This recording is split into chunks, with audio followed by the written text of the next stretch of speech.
We've reduced quite a bit of our supplies, and we've been doing that progressively over the last 3 years. So those supply items those supply budgets are pretty much getting to the bare bones. That's why the Neoga School District is planning on eliminating 12 teaching positions from the district, a move the superintendent says could save more than $450,000. We're not replacing computer systems. We're not buying the newest technology with iPads and things like that. Cuts to technology and personnel means changes in the classroom. Neoga Superintendent Chuck Castle says class size may increase and entire grades at the middle and high school could be consolidated.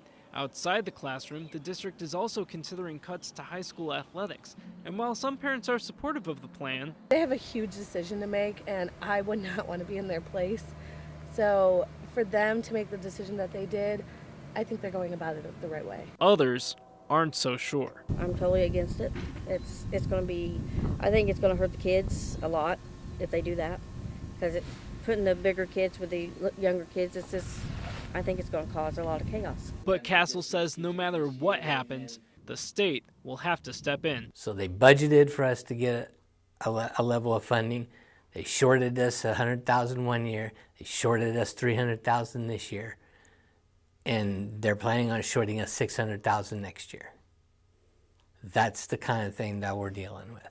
So without some kind of a leveling out of that, we won't have a choice. In Neoga, I'm Sean Copeland for WEIU Newswatch.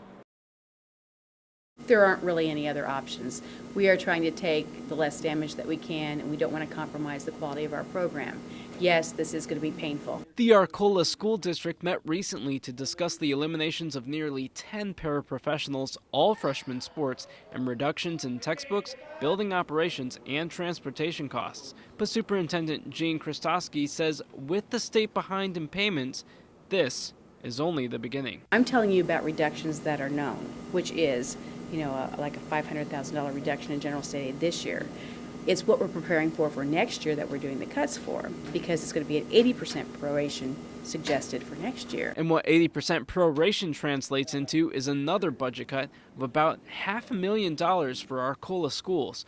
School Board President Jim Crane says the only way the board can survive with cuts like that is to change. We've hit a point where, when we do our long-range projecting, if we don't change what we're doing now, we're going to be out of money and be in trouble just like everybody else. And Crane doesn't want that to happen, not as the school board president or as a parent. The education that we have is going to suffer because of the cuts. No doubt in my mind. And I got kids here, so it's not good. But we have to do what we have to do as a board member and elected members of this community to make sure we keep the doors open long term. Looking at education long term in Illinois, for districts like Arcola, it's just a bad deal all around. It's bad for the community, it's bad for the kids, it's bad for the parents, it's bad for the state, it's bad for the future, that we have to make cuts like this when you're trying to do what's right.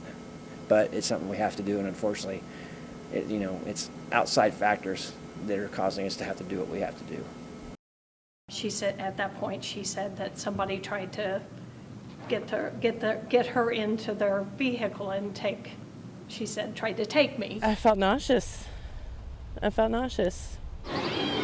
Words of worried parents and teachers who say they're just happy a 10-year-old Jefferson Elementary School student knew what to do in the situation.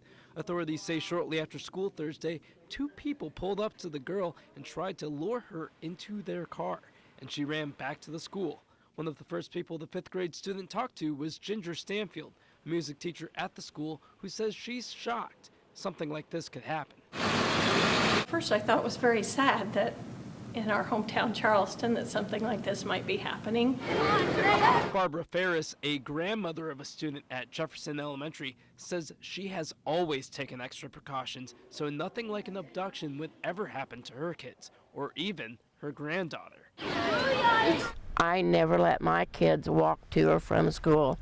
I took them in the car all the time. Sharon Young is also a grandmother to a student at the school and says the fact this happened in Charleston is upsetting. Well, I think it's very scary, and I think that just goes to show no matter how small the town is, we need to teach our children how to handle being approached by a stranger. But Principal Rob Olin is well aware of the severity of the incident and is fully confident in the school's current policies and procedures.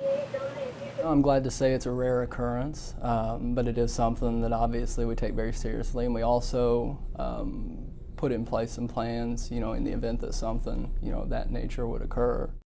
I get home late from work, so I was sitting in the kitchen watching television for a little while. About 2:30, I decided it was time to go to bed, and I walked in the living room just to check things before I went to bed, and looked out my south window and noticed that there was a lot of smoke coming out of the house across the street. Brad Anderson lives right across the street from the latest house fire and says he doesn't think this is an accident. The houses are empty and the people are gone. I think this is somebody that's a true arsonist. I think he's getting off on setting these fires, and I really believe that when he sets them, he's around somewhere watching. The latest fire happened early Wednesday morning at 107 North Mill Street, making it one of more than 20 fires to happen this year. I have a 1-year-old daughter, so I just don't want to lose any of my possessions, or let alone my livelihood and family. Resident Raymond Bucher lives on South Mill Street, right across from another house that burnt a couple of weeks ago. Anderson says he has little hope the fires will stop anytime soon. I think they're doing everything they can. I think it's just going to take it's going to take a lucky situation where a citizen happens to spot something, and keeping an eye on an empty house. You know that there's something that's not right, that shouldn't have been done, and it's just that it's that close to your own home. Brings back memories, and you think about some of the friends that you made while you were in the service. Loyalty, freedom, sacrifice. These are words that come to mind when we think of our veterans and the service they gave for this country. Jeff Ridgway, a veteran military electrician in the Navy, says that it's rare to receive such gratitude. It gives me pride that they still remember the veterans, because a lot of people nowadays don't. But in Casey, not only is their service remembered, it's honored. Principal Carol Wethall at Casey Westfield Junior High served from 1984 to 1993 and ended her career as an Air Force captain. She says that while we may think about veterans, we should thank them more. Do we tell and thank our veterans enough? Probably not.